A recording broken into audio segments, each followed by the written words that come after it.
Jahazi TV.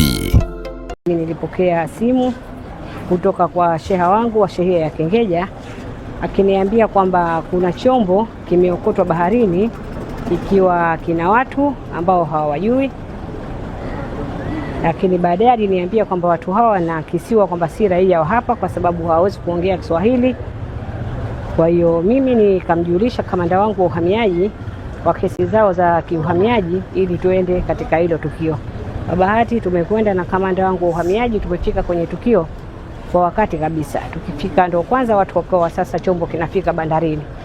Kwa hiyo tulivyoziona hali zao si nzuri, tulishauriana pamoja na mheshimiwa mbunge na mwakilishi ambaye tayari wameshatoa maelezo ambao niliwakuta wapo eneo la tukio kwamba kutokana na hali zao tuwapeleke kwenye kituo cha afya Kengeja kwa haraka. Lakini kwa idadi ya watu ilivyokuwa, niliwashauri kwamba tusiende kituo cha afya Kengeja kwa sababu kile ni kituo, wahudumu watakao kuwepo pale watakuwa ni wachache. Kwa hiyo nikapiga simu kwa daktari dhamana wa hospitali ya Abdalla Mzee ili aweze kutayarisha timu yake ya madaktari, ikimpa taarifa kwamba tunakwenda na hiyo hali ilivyo. Mzee mkoani Dr. Abudu Khamis Mabadi amekiri kupokea majeruhi hao pamoja na maiti mnamo majira saa 5 asubuhi na kuwapatia huduma za haraka. Majira ya saa 5 tulipokea majeruhi ambao wametokea kupata ajali ya kuzama, na tumepokea takriban majeruhi 39 na mmoja tayari akiwa amefariki, maana jumla watakuwa ni 40. Kati ya hao wanawake 23 na wanaume ni 17. Na kati ya hao wanaume ni watoto, wanaume ni 4 na wanawake ni 6. Walikuwa hali mbaya, lakini baada ya kupata huduma ya awali wametengemaa na hadi sasa wako katika mawodi na wanaendelea vizuri. Sisi tunawashukuru sana kwa kupata zile taarifa za awali kutoka kwa mkuu wa wilaya.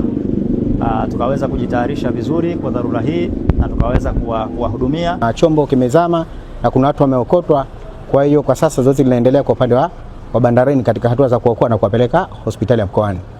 Kwa hiyo baada ya kupata taarifa hizi, na sisi kama mkoa itabidi tufanye taratibu, tukawatanguliza maafisa wetu wadogo kwa ajili ya kuja kufanya uhakiki na kuangalia zile status zao na kuweza kufahamu ni raia wa nchi gani. Kaimu mkuu wa mkoa wa Kusini Pemba ambaye pia ni mkuu wa mkoa wa Kaskazini Pemba Mgeni Khatibu Yahya amemshukuru uongozi wa hospitali ya Abdalla Mzee mkoani pamoja na wadau wengine katika kuwapatia huduma majeruhi hao. Tumeona serikali ya mkoa tuweze kufika katika maeneo haya ya hospitali ya Abdalla Mzee ili kuja kuiona hii hali. Kiufupi ni ushukuru uongozi wa hospitali, ni washukuru madaktari wote kwa kazi kubwa, lakini ni washukuru na vyombo vyetu vya kamati ya usalama na wao kuhakikisha kwamba changamoto hii ambayo imejitokeza basi inafanywa kazi kwa haraka. Jahazi TV.